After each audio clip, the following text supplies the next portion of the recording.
Visit a rural clinic, please. Someone who is engaged in such misbehavior at a university hospital is not fit to continue in this role as head of surgery. Stephen, the director's son, has always viewed me as a competition at the university hospital, and now he is accusing me of wrongdoing in front of Harold, the director. That is not what I did at all. Harold would not listen to my protests. In any case, the proof is all here. We'll keep this under wraps since we don't want to make a big deal out of it. But you will have to accept accountability, Kyle. It will send you to a rural place. Not at all. Harold appears committed to demoting me while defending Stephen. Stephen watched me panic and smiled maliciously. Ha, Kyle, you can go to Plumfields, you filthy quack. I was thus wrongfully moved from the academic hospital to a small town clinic. However, nobody realized at the time that those who had set me up would have to pay a heavy price. Kyle Turner is my name. I work as a surgeon in a Tokyo University hospital. I was good with my hands and always had a tremendous curiosity to quench my hunger for information, even as a young child. After medical school, I started working in the surgical department. I obtained expertise with a wide range of situations by following a senior physician I liked once I entered the field. I've operated on more than 50,000 patients, and there's talk that I could be the next professor. Patients have nothing but positive things to say about me, and because of word of mouth, I receive referrals from patients from both nearby and rural hospitals. Consequently, I've been given the responsibility of leading surgery. It's somewhat unexpected, Dr. Turner, that the patients you operated on have been getting out of bed early. The head nurse of the surgical ward, Rachel, grinned and said, "They also discharge quickly, so the bed turnover rate is excellent, which really helps us." I'm grateful.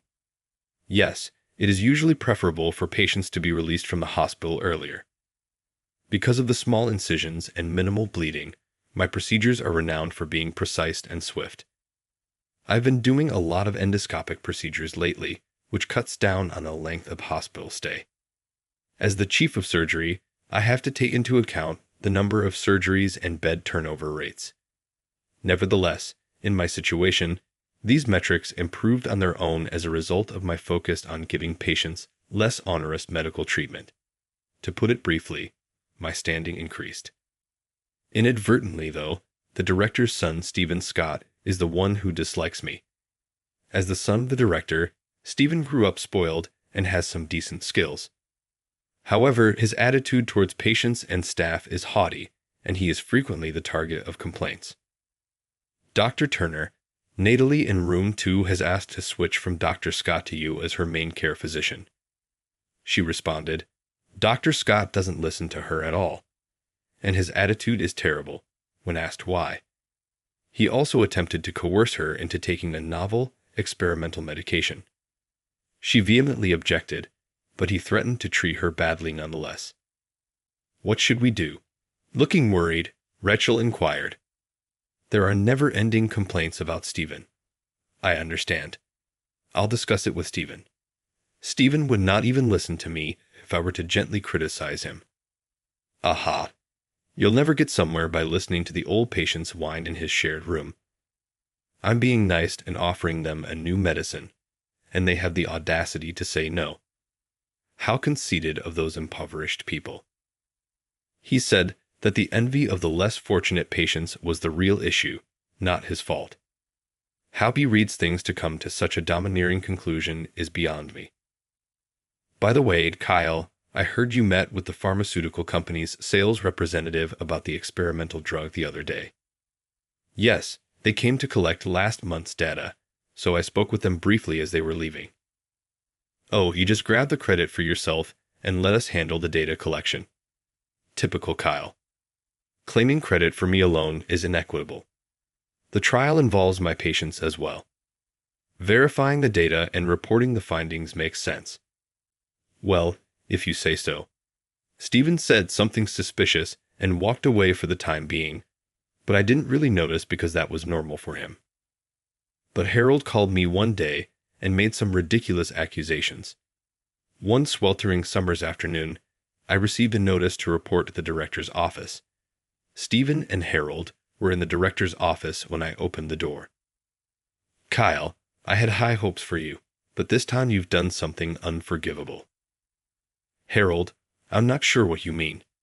Stephen interrupted, perplexed by the abrupt charge. "We already know that you have been illegally using experimental drugs and inflating data, and that you received money from the pharmaceutical company's sales representative as a cooperation fee." "What? What topic are you discussing?" "I have never behaved in this way. Actually, Stephen has been attempting to employ experimental medications against the patient's will." I went straight to Harold, but Stephen was grinning twistedly next to him.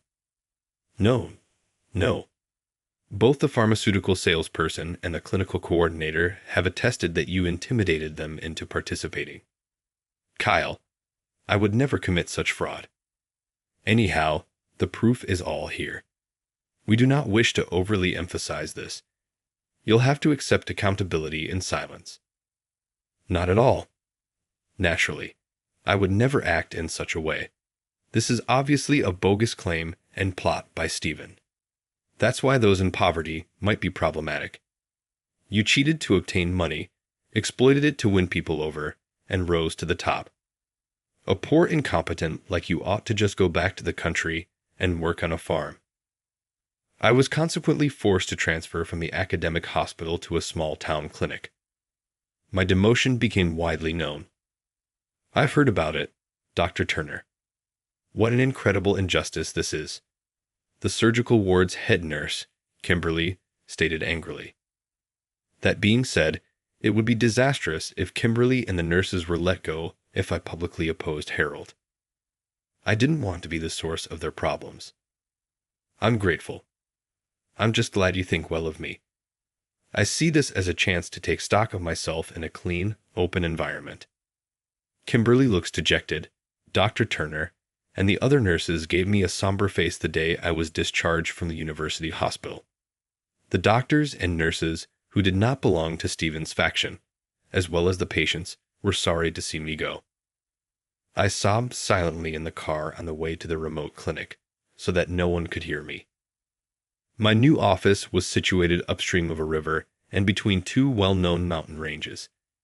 It may sound idyllic, but there were only a few hundred people living in this hiking region, hot springs, and inns. Fewer than the beds at the university hospital. The clinic employed a late 20-year-old nurse named Sophia and an elderly physician named Nick.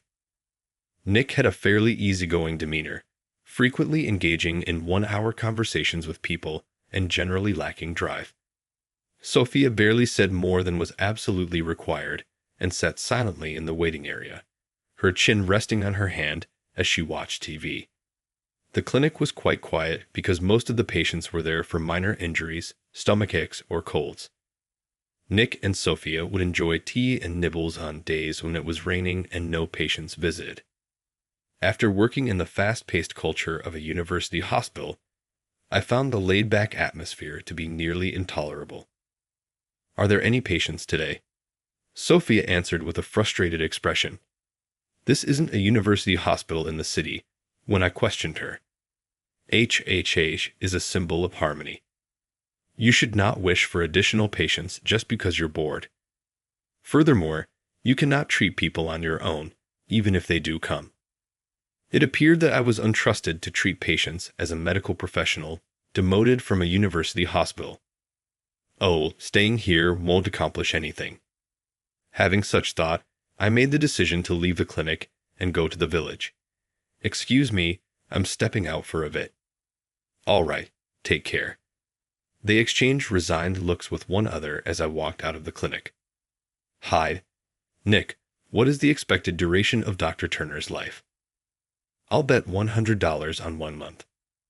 H. I think 1 month is the limit too. As I stepped outside the clinic, I was overcome with admiration at the breathtaking view before me. Wow, the river water really looks drinkable. The azure sky was emphasized by the river's brilliance and reflection of the mountains.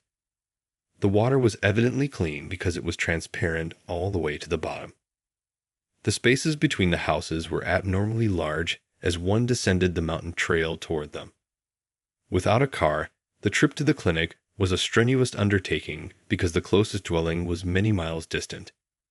I observed almost no young people. All of them were elderly. "Hello." The first peasant nodded in surprise when I called out to him. "Oh, so you plan on going hiking? You don't seem really prepared for that." "No. I only started working here at the clinic 2 days ago. Kyle is my name." "You're the new physician, I see. I appreciate you traveling to this far-off place, but you won't be here for long, will you? I've lost count of the number of doctors that have come and gone from this place. They go quickly." "Is that accurate? But you shouldn't fear because I want to assist everyone. Are you having trouble with anything?" "Well, I've had a bad back for a while now." "Hey, back pain. Would you mind if I looked at this, please?" I then began going door to door in the village, saying hello and inquiring about people's well-being. I was shocked to learn that the community was supporting one another and that a large number of elderly individuals living far from the clinic needed care. I made a commitment to see those who were obviously ill on a frequent basis. It may surprise you that they don't visit the clinic despite their poor health, but trekking many miles over the mountain paths can be rather challenging for senior persons with physical ailments. House calls are occasionally requested by neighbors or family members, but by then, the symptoms are frequently severe. In theory, I was employed by the clinic, so throughout the day, I made house calls for anyone who needed therapy. I chose to go to their residences following clinic hours. From that point on, I would leave for the village as soon as clinic hours were over. Nick and Sophia were drinking tea and looked perplexed that I still hadn't given up. Yes, a month has passed since Dr. Turner's visit. At first, he seemed bored, but now, oddly excited, and he doesn't seem to be about to give up, Sophia said bitterly. Nick laughed and retorted, "Well, who knows? Perhaps Kyle is going too far. He's been working on side projects and tinkering with some equipment in the back room. These days youth are unmotivated and give up easily when they get bored. They lack persistence." "Are you talking about Dr. Turner?" said a villager who had overheard their chat while getting medicine for a family member. "You're wrong, Nick. Dr. Turner spends his evenings visiting rural homes. Kyle is one. Yes, an elderly man at Sean's house choked on some meal just the other day. Dr. Turner was there, thankfully, and kept things from getting worse." "Are you serious? Many times, people put off getting checked out because they have difficulty walking or because the clinic closes after they get off work. We greatly appreciate your house calls because of this." "I understand." What Nick and Sophia learned from the villager took them by surprise. Although the villagers frequently bemoaned the hardship of traveling to the clinic, they believed that those who chose not to go were not in need of care. Nick unexpectedly started talking to me when I got to the clinic the following day. "I heard you've been visiting village houses lately." Indeed. A lot of folks find it difficult to go up to the clinic. When I visited, I discovered that a large number of patients had diabetes and high blood pressure that were untreated. I reasoned that seeing them in person would be preferable to allowing their situation to deteriorate. "You're a peculiar one." Nick suddenly turned his face away. It seems that someone had noticed my visits to the homes of the villagers. I expected to be reprimanded, but I didn't.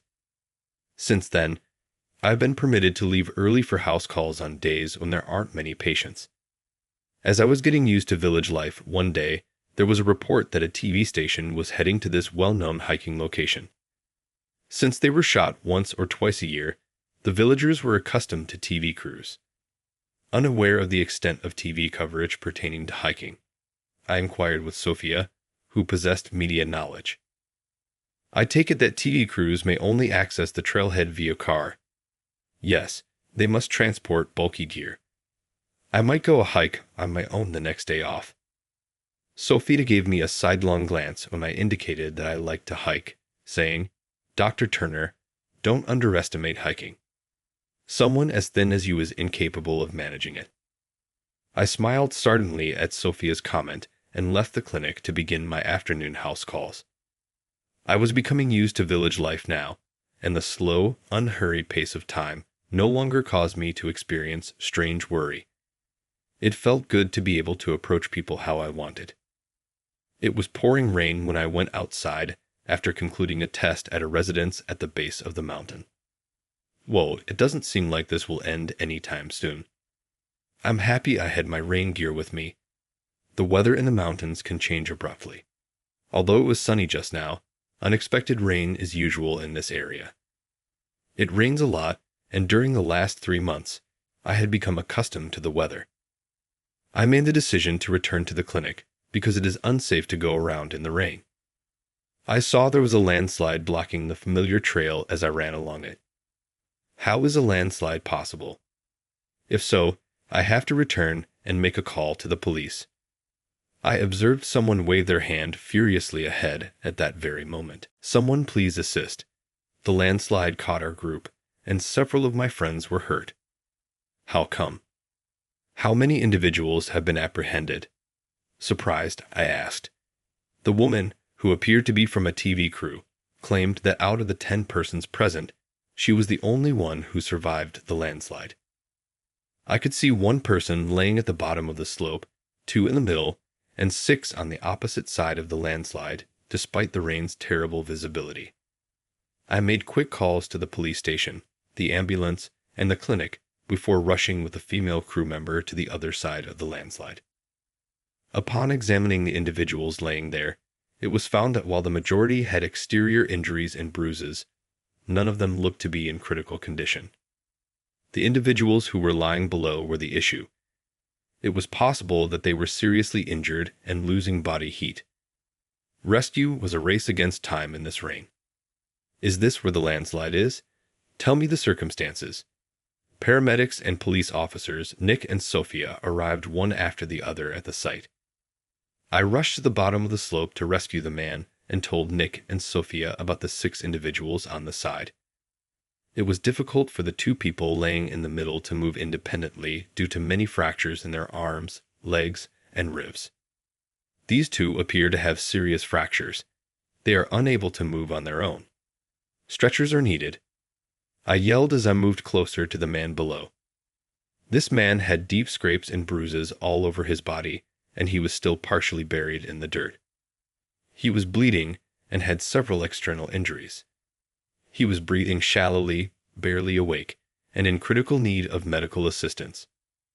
We need assistance clearing this area of mud, as well as a stretcher, a set of hemologic instruments, and an emergency kit.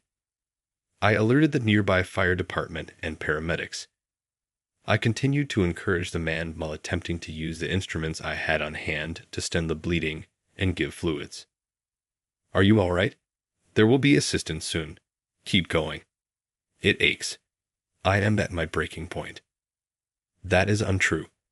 Give this to my daughter if I am unable to make it. He handed me a plastic bag with a picture of a blue bee that was captured in these highlands. Those who witness a blue bee are thought to have good luck. This is an uncommon bee that only occurs in the mountains and gathers in the fall when the Japanese mature. It's an uncommon species in the nation. I recalled that young female hikers had only started to take an interest in it. It's likely that he snapped the picture at his daughter's request. Give this to the blue bee if you see her. Remind her to be joyful. It appeared as though he was asking me to give his daughter the picture and message in case something happened to him, but I was not going to allow that to happen. If he lived, he would present his daughter with the picture himself. You are going to present your daughter with this picture personally. Fear not. I'll save you. Really? Could you please save me? I'll do that. Please trust me. Please persevere. Assistance is on the way. We pulled the man out of the dirt with the assistance of the local fire department and paramedics, but his leg was openly fractured. There was a lot of bleeding. At that moment, we got a call saying he might be taken to the town's general hospital, which was about an hour's journey away. But getting him to the hospital would take too long, and his condition was too serious to risk missing 2 hours of travel time. That is not acceptable. Nick, is there a back operating room I can use? I inquired. You may proceed, but that room isn't set up for a proper functioning. I'm not even sure whether the machines will function correctly because it hasn't been maintained in a long time. It's all right. Just in case, I've been performing some maintenance. I am proficient with every tool. Permit me to utilize it, please. It turned out that I had found an abandoned operating room at the back of the clinic, where I checked the machines and eventually got them back in working order. So that's what Kyle was doing on a daily basis in secret. Sophia is able to help you if such is the case. Sophia worked as a surgical nurse in a Tokyo University hospital until the previous year. She'll perform admirably. I'm counting on you, Sophia, so it's okay. Indeed, Nick. Here, the locals will assist. They all gathered because they stated they wanted to help you, Dr. Turner, who always looks out for them. Retired nurses who once worked at the district's general hospital are members of the local women's association. They work in agriculture and volunteer locally. Please let us know if you need anything at all. With dependable smiles akin to maternal ones, the women from the organization remarked, "You can count on us. We're like a big ship. Many thanks for that." Nick, who used to be a surgical specialist, expertly stitched up the injured as the firefighters and others attended to the other victims. Let's get going. Indeed. The remainder happened quite swiftly. Working on the fracture site first, I sutured the other injuries before starting the procedure on the man with the open leg fracture. Typically, Sophia and I would manage a process that would take 4 to 5 personnel, including an anesthesiologist, with efficiency, completing the treatment in a little over an hour. Wow, that moved quickly. Sophia was astounded by my efforts. I helped with the remaining patients after returning to Nick and leaving the post-operative care to Sophia. Kyle, are you done with the operation already? Indeed. This was the best we could do here, but we could have finished it sooner with better tools and more personnel. Quicker? What is the average duration of your operations? Nick was amazed at how quickly I could suture. All the patients had received treatment by the time the ambulance from the general hospital at the base of the mountain arrived. The individuals with fractures and the man who underwent surgery were taken to the general hospital. Those with minor injuries, just in case, were billeted in a nearby inn and would be checked over again tomorrow before being taken by van to town. Dr. Turner, you performed a truly remarkable surgery. Even at the university hospital, I've never witnessed such productive work. My helper Sophia went over everything that transpired during the procedure with Nick. Nick listened to her and then looked at me seriously. You must have many brains to complete that procedure in 1 hour while controlling anesthesia and monitoring. In my younger years, I performed a lot of procedures, but I couldn't do that. It would not surprise me in the slightest if you were named the greatest physician in Japan. Who exactly are you? I didn't know how to react to Kyle's surprise. I told these two the story of my relegation from University Hospital because I felt like I could trust them. I gave an explanation of how Harold and Stephen singled me out, accusing me of stealing bribes and falsifying data related to experimental drugs. This unfair circumstance made me accept responsibility and resulted in my transfer to this clinic. I was the surgical chief. I was well liked by patients and did a lot of procedures. I had referrals from all over, and I was thought of as a possible replacement for the current professor. Stephen was extremely angry with me. He intended to get rid of me ahead of time because the professor selection will be held in a few years. He wrongly accused me for this reason, which resulted to my expulsion from University Hospital. What a terrible situation. My story stunned Nick to no end. However, I now enjoy this clinic. I now understand that practicing medicine isn't limited to university hospitals. I can treat patients anywhere, in any situation, as long as I'm driven. With confidence, I added, but Nick shook his head slowly. Kyle, no. You're too good to be in this place. Young doctors who made trouble at university hospitals have found refuge in this clinic. We've only had genuine troublemakers so far. They snapped, claiming they couldn't work in such a remote location, and hurled tantrums. You, however, are unique. You ought not to be in this situation given your knowledge and abilities. Numerous patients genuinely require your skills. You ought to go back to where your abilities are most required.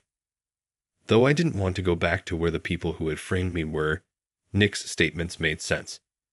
Sophia observed us with a puzzled look on her face. The examination room was suddenly filled with a profound quiet. The door was then knocked on. It was the TV crew woman, and I invited her in. Many thanks for saving our employees.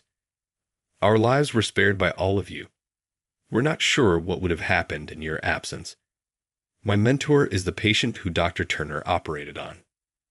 He has looked after me like family ever since I started working at the TV station. I doubt I could have handled the shame of being the only one spared if he hadn't lived. As she spoke, tears filled her eyes. I'm really grateful to you. I heard you talking to someone earlier. Are there any ways that we can assist? Please allow us to be of any assistance to you. She made a deep bow. I'm grateful. I'm happy that you feel that way, but I simply did what any doctor would do. I'll ask for support without hesitation if we need it. Please relax with the others for the time being. Yes, thank you. Sincerely relieved that I had saved her and her coworkers, I felt. Until now, treating patients was a required aspect of my job, regardless of the number of patients I handled. Even if the landslide was unintentional, it seemed really lucky that, by cooperating and using the limited resources available, we were able to save a large number of individuals in this location. Nick was sitting in silence in the clinic, sipping tea, and thinking as I was thinking about this. I had no idea that Nick was formulating a remarkable scheme. Nick invited me to go to his old haunt in Tokyo, saying he wanted to see it following the landslide disaster around a month ago. He stated he required my help since he hadn't gone to Tokyo in a long. Taking his assurances at its value, I accompanied Nick to Tokyo. I was shocked to learn that the university hospital, where I used to work, was his former hangout. Nick stormed into the director's office without saying a word. Stephen and Harold were standing there. For me, the atmosphere in the room was a frigid snowstorm. What has led you to this place? How could you leave that small clinic and find your way back without getting lost? Harold was sarcastic in his opening remarks to Nick. Well, I had an excellent guide, Kyle, so I could get here even with my eyes closed. Oh, you think this dropout is great, even though he made a major mistake here. Kyle, you've matured. I advise you to return to the nation as soon as possible to avoid embarrassing yourself any more. Bewildered by the abrupt back and forth, I observed Nick taking a confident stride ahead. I'm here today to expose all the wrongdoings you two have been involved in. What? Are you crazy? This is absurd, but I was wondering why you and your son-in-law called me here. Make a security call. Wait, son-in-law. I watched the exchange, and my mind's puzzle pieces started to fit together. Nick, are you Professor Nicholas Sullivan, the former director of this hospital and Harold's father-in-law? What? I didn't bring that up. No, you didn't. My face went pale as I remembered my earlier rudeness. Nick had served as this university hospital's director previously. I thought the old doctor was a rather unenthusiastic man, but in reality, he was an excellent surgical professor. I recognized the likeness, having seen him a few times in the hallways when I was younger. It was only now that his surroundings had completely changed that I realized who he was. Professor Sullivan, often known as Nick, was well known for being a shining example of a doctor, in contrast to his son-in-law Harold. He was a trailblazer who attempted to bring cutting-edge medical practices into local healthcare. He finally left the university, although, because his ideas were not widely embraced at the time. Harold went to grab the phone so he could call security while we were making a row. If anyone is getting thrown out by security, it's you two, Nick hurriedly said. I have conducted my own independent investigation on Kyle's discharge from this hospital. The accusations made against him were found to be wholly untrue. Stephen responded this time. That is untrue. The misbehavior of Kyle is real. The clinical coordinator and the pharmaceutical salesperson have both provided testimonials. Those were forced testimonies. Stephen allegedly threatened the coordinator and the sales representative to believe the fake narrative, or else they wouldn't participate in any more drug studies, according to their testimony. Stephen gritted his teeth in frustration at hearing this. And Harold, you were aware of Stephen's wrongdoing and purposefully assisted Kyle in framing him in order to hide it. I take it that you're in good standing with the pharmaceutical company. You were worried that looking into Stephen might reveal your own wrongdoing. Nick turned to face Harold at this point. Stop being absurd. You've always had a vivid imagination, but as you've gotten older, it's gotten worse. I have no time for illusions like yours. Return right away to the countryside. No, you are the one who is going to step down. When the new drug is approved, the pharmaceutical company has been offering you significant bribes in exchange for bulk orders of the drug. That's corruption. You have no power to frighten me. Not only are you trying to put the blame on me, there are discrepancies in the financial records for equipment such as endoscopes. Where was the difference lost?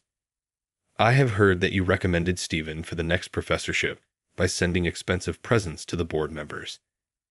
Is it possible to track down where the money came from? Harold raised his voice out of nowhere, realizing he was cornered. Do you possess evidence? I'll file a defamation lawsuit against you if these are untrue charges. Nick took the big bag I was holding for him, anticipating this reply. Really? Here's the proof, if you need it. Nick hurled a pile of papers onto the surface. They contained video recordings of their covert meetings, call logs between Stephen and the clinical coordinator, evidence of his wrongdoing, and bank records of the illicit transactions. There were also copies of the pharmaceutical company's contracts, as well as payment slips and invoices for purchases of medical equipment. Harold worried and exclaimed, Hey, Stephen, you said there wouldn't be any evidence. How? How is it possible? What? Sweat pouring down his back and feeling overpowered by the overwhelming amount of unquestionable facts, Stephen stammered. Everything was collected by volunteers and personnel who value Kyle. This demonstrates their admiration for him. How about the two of you? Your reputations are appalling. You treat patients in shared rooms with contempt and charge exorbitant prices for private rooms. You treat patients without any sympathy. A hospital is meant to be a place of healing and assistance for those in need. A doctor's duties include listening to patients, treating them, and determining the problems from minor symptoms. Wasn't your main goal at this hospital to just make money? And with such views, you became the head of surgery and the director. I'm completely repulsed. Did you have to drive me away because this was what you really wanted to do? Nick sighed deeply and went on, looking a little dejected. Are you unaware of how much the reputation of this hospital has declined? Physicians ought to be compassionate individuals who want to save lives. It is inappropriate to prioritize personal benefit alone. Have you overlooked such a fundamental idea? It's abhorrent. I'm the director right now. You don't have to lecture me. Harold answered with a yell. You're still not really understanding. You're going to leave this hospital. Ha! You really believe you can accomplish that? Yes, exactly as you did when you took me out 10 years ago. You made up allegations of my wrongdoing and forced the board to decide on a no-motion motion against me. So I applied the same technique. I reported your misbehavior to the board, and their approval has already been granted. Now, what are you going to do? Harold was taken aback. The board also requests that Stephen be expelled and Harold resign as director. They will legally report the wrongdoing to the police if you resist. They're also ready to present the proof to the press. What are you going to do, as we are filming everything in this room right now? The two were forced to acknowledge their remorse when they realized that their transgressions might be revealed to the public. But Stephen, unsatisfied yet, gave me a hateful glance. Stephen, why did you become a doctor? I know you don't like me. To depress me or to save patients. If the latter, was it fun for you to frame me? I had a great experience in that village because of the lovely surroundings, clean air, friendly locals, and patient, caring patients. Everyone worked together and led sincere lives. I never felt as satisfied as I do now as a physician, even after doing thousands of procedures at the university hospital. I came to the conclusion that patient gratitude and smiles are worth more than cash. One day, hopefully, you'll discover something more significant than wealth or prestige. Stephen's shoulders dropped at what I said. Hey, for how long have I been doing this? I am merely a clown performing in a sandcastle. Stephen turned to face Nick and started talking passionately. Since I was a young child, I have admired you, grandfather. Everyone looked up to you as a wonderful doctor, and I aspired to be just like you. However, that picture was altered when I became a doctor. You didn't care about the hospital administration. You just wanted the medical attention you needed. My father's efforts were the driving force behind the hospital's financial recovery. Even if you showed me that hospital administration is more than simply values, I still had admiration for you. I started to get resentful of Kyle, someone who shared your values, over time, and now look at me. I have lost all sense of what is good and wrong. With a silent mutter, Stephen walked out of the director's office, his head bowed. Nick sighed deeply as he observed Stephen's receding body. That boy can't seem to decide between his two values. He needs some alone time to think and grow. His smile was melancholy when he stated this. Nick then led me to a sizable conference room. The board members, who included executives and professors, were inside. Nick showed me to be innocent there, and we agreed that I would go back to the university hospital. The board restored Nick to his position as hospital director, replacing Harold. The board's ruling also resulted in the removal of the doctors who had sided with Stephen and participated in the misbehavior. Harold was sacked and then kicked out of the university hospital. Then Nick gave me the job of acting director and promised to get back to the rural clinic soon. That's unfair, Nick. I want to go back to that clinic as well. Oh, Kyle, you enjoy the countryside, so how about we get a big regional healthcare project started right here? Really? If that's the case, I would be thrilled to participate. We chose to establish a comprehensive visiting physician program in rural areas without access to healthcare. It grew into a significant project with local government involved. We ran mobile clinics using digital technology, offering routine examinations and consultations in isolated locations. Additionally, we turned an abandoned school's playground into a helipad for the deployment of emergency medical helicopters. With video calls from the city, I can now simply greet everyone in the village. I communicate with Sophia from the clinic on a regular basis. Dr. Turner, when will you be returning? Well, I believe I can make it this weekend. Fantastic. Irene promised to provide us with an abundance of delectable alpine veggies. Let's have a party with tempura. That sounds good. I now make frequent trips from Tokyo to the outlying clinic. While hiking up the mountain one day with Sophia, we came across a swarm of the elusive blue bees feeding on the Japanese agate. Oh my goodness, Dr. Turner. Bluish bees, they're so adorable. You're accurate. They seem even more stunning and are smaller than in the photos. When Sophia finally saw the elusive blue bees, she looked very cute and extraordinarily delighted. I responded, perhaps happiness will find us too. Sophia smiled and blushed as I said that. Dr. Turner, I'm already so happy to have you here. That also brings me joy. Yes, this is happiness, in fact. We exchanged glances before laughing. It was a wet day, and I was really thrilled just then. Based on their experience, the TV team that we saved from the landslide produced a documentary called The Miracle of the Highland Clinic. They described me as a physician who helped sanitize the hospital and revitalize local healthcare. I became known as a great physician as a result, and the administration of the university hospital much improved. although money is needed to revitalize regional healthcare. Thankfully, we were able to stay out of the red.